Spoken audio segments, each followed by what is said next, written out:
Hey guys, this is Tabitha back with another video. I just wanted to come on here to continuously give you guys different snippets on my presentation that I did recently present to my high school students a couple months back. Well, maybe it was a few months back. So it's recent, but not that recent. But I wanted to kind of get something going with my supporters, my friends, family on my social networks. So let's go ahead and tap into it. For those of you who do not know me, my name is Tabitha Brown. I am a published author. An independent published author. I wanted to pretty much go into depth about society, life overall. So yeah, I'm not gonna do too much stagnation. Let's go ahead and get into it. All right, so my first book I did release. This is called The Fight I Kept Within Me. This can be found on Wattpad, Kindle, Amazon, and Wattpad. I think I just said that. Oh my God, forgive me. But yes, Wattpad, Kindle, and Amazon. So you can get hard copy, paperback, the whole 10 digital version. Please support. I released this about 2 years ago. Don't quote me. I'll make sure I have everything listed with my caption in my video. Now my second release is All Grown Up, which is the sequel to The Fight I Kept Within Me. I released this past March of this year, 2025. I will be releasing my third publish, which will be February of next year, 2026. I do have a lot in store for my supporters and friends who have stuck with me thus far. I started writing since I was 17. Honestly, 16, 17. It's been a total of 8 years now that I've been writing, so almost a decade. It's been a while. And it's been a journey, a huge stressful but challenging but also blessing journey for me.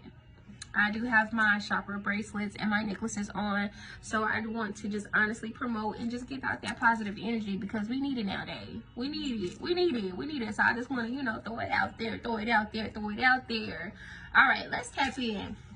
So with me piggybacking off of last week's presentation, we're going to go ahead and tap into and start today's presentation off with being your own voice, having your own voice, and being authentic. Okay, so it is very vital for you to have your own voice and to be authentic, especially in today's society. People are always trying to be like the next person, trying to chase clout.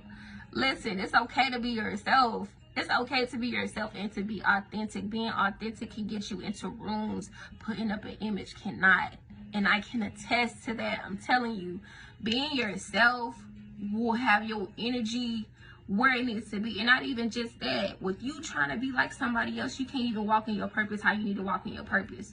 You can't even walk into what God is trying to give to you because you're trying to be the next person.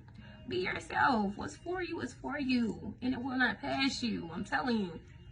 All right, so yeah, have your own voice, being authentic. Always be true to yourself, okay? Being authentic will get you into rooms. Putting up an image cannot, as stated before. Define authenticity. We all have our own version and concept of what we feel as though authenticity is, okay? So I'm going to go ahead and break it down for you for a sec.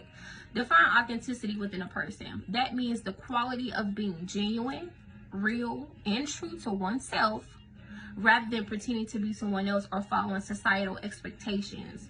It involves aligning one's thoughts, feelings, and actions with their core values, and beliefs, and being comfortable with expressing their true self, even if it means being vulnerable or imperfect. Okay? It doesn't matter the backlash you get.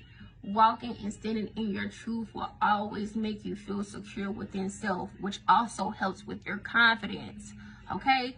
Having your own voice, on the other hand, means expressing yourself authentically and confidently, both in how you speak and in your overall approach to life. It's about finding your unique style, taking a stand for your beliefs, and feeling comfortable in your own skin. No one can speak for you. Only you know how you feel deep down inside. You get what I'm saying? Be that advocate for yourself. So that maybe one day you can be that person to pretty much be an advocate for someone else. So standing in your truth and having your own voice, it will literally take you far. It's not just about self. You're basically showing the next person that they can too live in their truth. It's deeper than that. All right, so obstacles and setbacks, okay? What are obstacles? Obstacles is basically a thing that blocks one's way or prevents or hinders progress. All right, now, what are setbacks? Something that hinders progress, delays goals, or causes a negative turn of events. Are they the same? No, they are not. They both involve challenges or hindrances to progress, yes, but an obstacle is something that prevents you from starting or continuing, while a setback is something that makes you go backwards after you already made some progress. So they're different, they're not the same. Now, both can be beneficial to one's growth as well as learning abilities because it helps you individualize, develop. It helps you as individuals develop resilience, gain newfound skills, and ultimately achieving greater success overall. So they do have some attributes to how they can contribute to your growth, but they are different, okay? Hopefully that makes sense.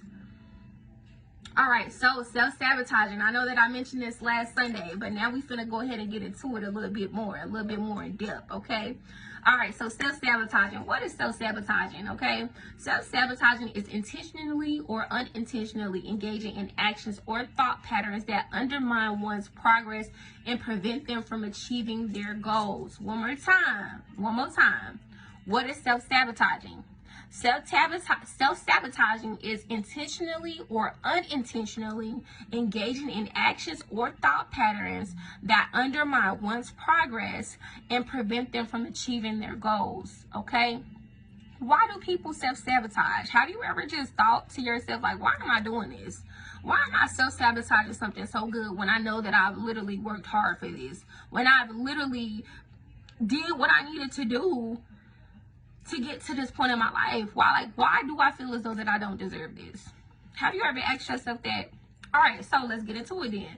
Why do people self-sabotage? They self-sabotage because it consists of a complex interplay of psychological factors, including low self-esteem, heavy on low self-esteem, fear of failure or success, and a need for control. These can manifest as learned behaviors, negative self-talk, and unresolved trauma.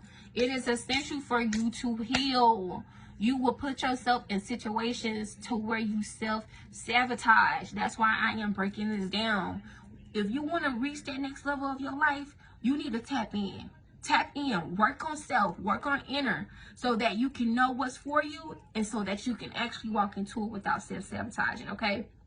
All right, so essentially self-sabotaging is a way to protect oneself from vulnerability, disappointment, or the unknown, even if it means hindering progress. Don't stunt your growth out of fearfulness, okay? If you're scared of something, understand that that's just an opportunity for you to grow. You're going to have to walk into it eventually. Now, some people are here to continue the same cycle, but if you really have a purpose in your life, or if you're really trying to get somewhere, period, walk into it. It's all right.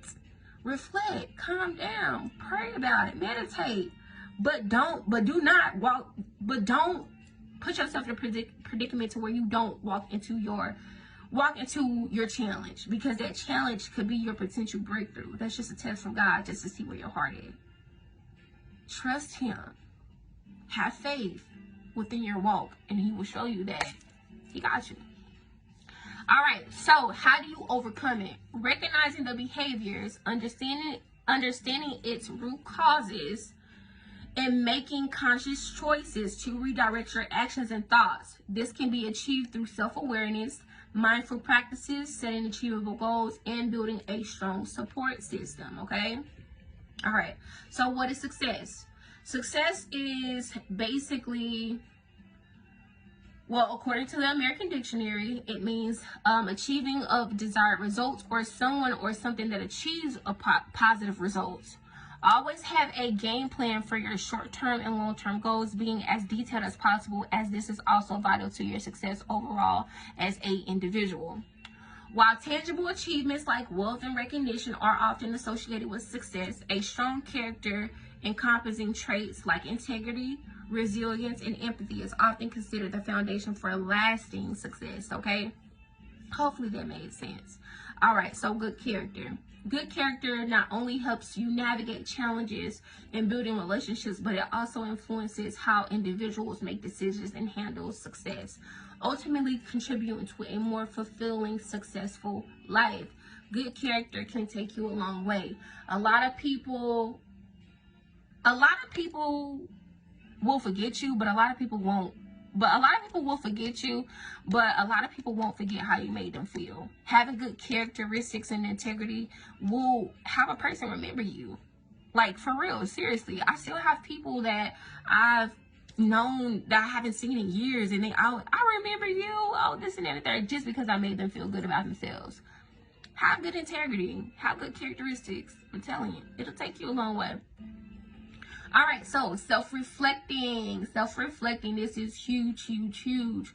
What is self-reflecting? Self-reflecting, is the process of intentionally examining your thoughts, feelings, behaviors, and motivations. In essence, it's about looking inward to understand your inner world and how it impacts your outward actions. What I stated in last week's video, we have to work on inner so that we can vibrate what it is doing to us outwardly. You get what I'm saying? Because like I stated before, a man is what he thinks, a woman is what she thinks. So what we're constantly feeding ourselves mentally is what's going to potentially vibrate outwardly. So we have to make sure that we're feeding ourselves good things, whether that's, whether that's reading, whether that's, speaking with a therapist, speaking with a mentor, being around genuine positive people that's giving out good energy, good attributes. We have to feed ourselves good qualities so that we can potentially vibrate that energy out into the universe. That's something that we need. There's so much negativity going on right now. People are just soaking it in,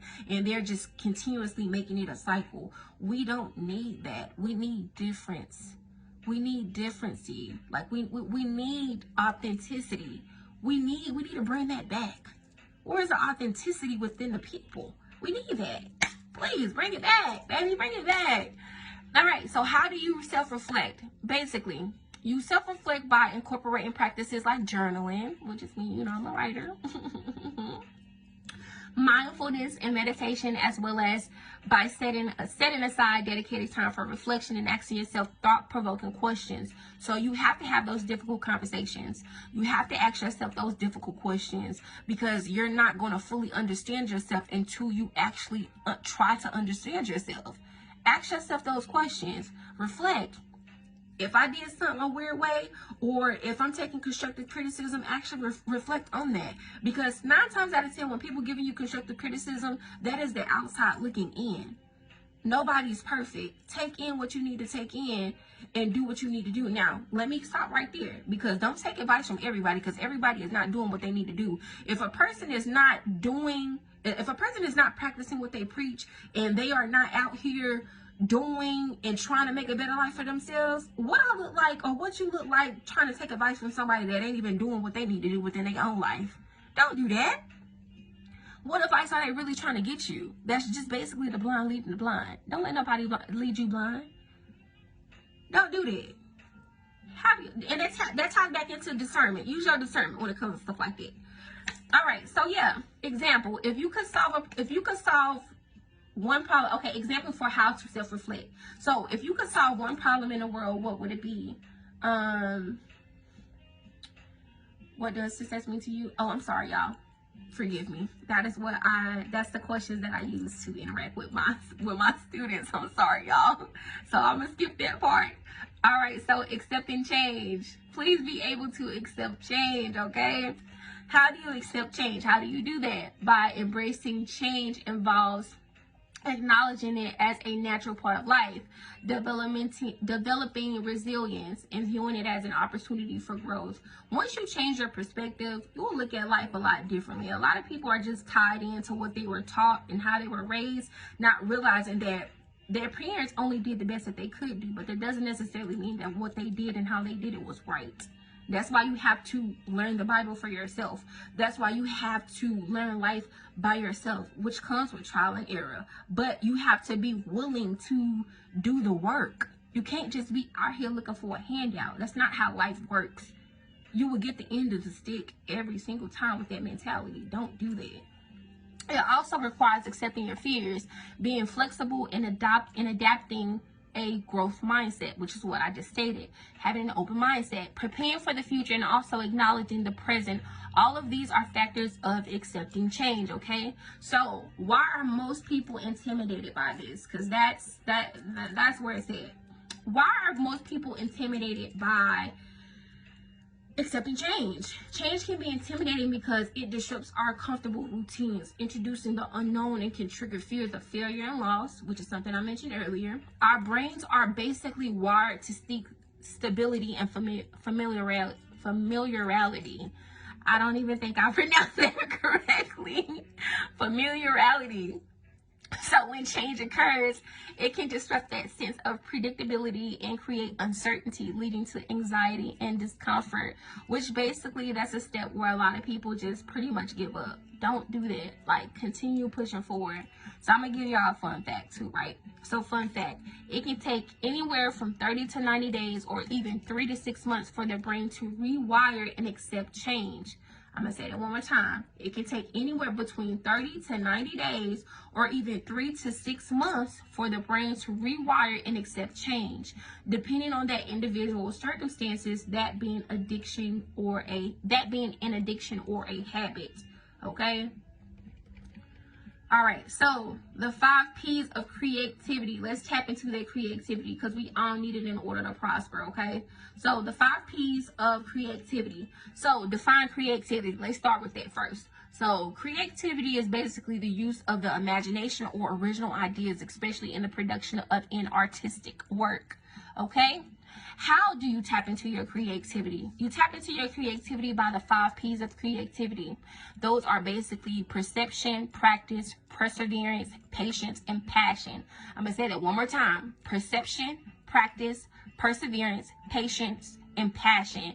These are key ingredients in the creative process, emphasizing the need for keen observation, dedicated training, unwavering determination, and a positive and sustained emotional drive.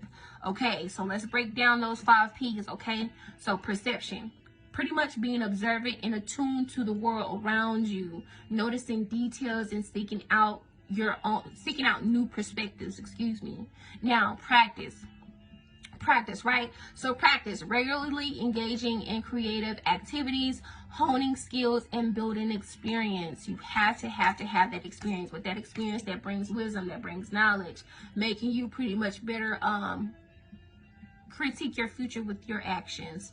So perseverance means pretty much remaining committed to the creative process even when faced with challenges or setbacks.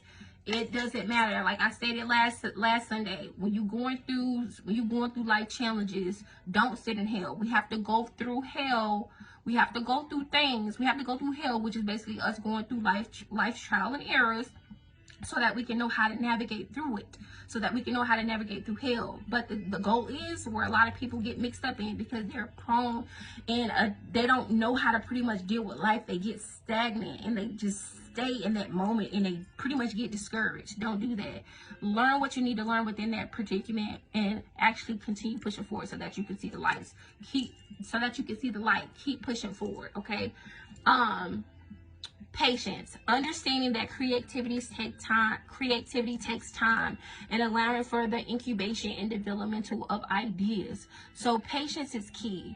So we can't expect to have $1 million business or whatever the case may be in a short period of time, because it's the length of us learning, is us going through that trial and error, because God is pretty much helping us mentally and helping us with our emotional capability to adapt and to adjust and to elevate our strength to handle the actual blessing when it comes to us. So don't beat yourself up when it comes to, oh, I didn't get this done, I didn't get that done. Be patient. Time, how God has everything laid out is really calculated. Our life is already mapped out for us. We just have to basically pay attention, do what we need to do, and pretty much follow through what we need to follow through with. We have the signs. We just have to pay attention to it. He's telling us what we need to do. Just pay attention, but have patience as well. All right, so passion is basically having a deep interest and enthusiasm for the creative pursuit, which fuels motivation and persistence. Understand that where you are headed, for one, be thankful where you are at in this moment, because a lot of people haven't even made it to this point. So thank God that you've made it this far, okay? Don't beat yourself up. Don't be like, oh, I should have more done than where I'm at right now. Everything is already aligned. Thank God. Continue pushing forward and continue to give yourself that job that you can get more done the next day. Set yourself out. Okay, I got X, Y, and Z done today. I know I can get X, Y, and Z done tomorrow. Pace yourself. Sorry, y'all. Pace yourself. And actually have that self-motivation so that you can continue pushing forward, okay? All right, so last but not least, that's done. That's all of my presentation. So this is a 20-minute. This video is not going to be long. I am going to try to tap in a lot more to kind of give you guys feedback on just life itself. Like, I'm really a geek when it comes to this life shit. So I'm gonna try. I can't make any promises, but I do have a lot going on. So I'm gonna try to at least give y'all a video twice a month. Hopefully I'm able to do a little bit more, but if not, just know that I got a lot going on and I am gonna fuck with y'all, okay? So hopefully this reads someone. If you know someone that's in need of a word, definitely make sure you share, like, comment, and I'll have some more for you guys soon. Thank you so much for staying this far. Don't forget to cop my first book, The Fight I Kept Within Me, and the sequel, All Grown Up. So The Fight I Kept Within Me. I'll speak with you guys soon. All right, thank you. Bye.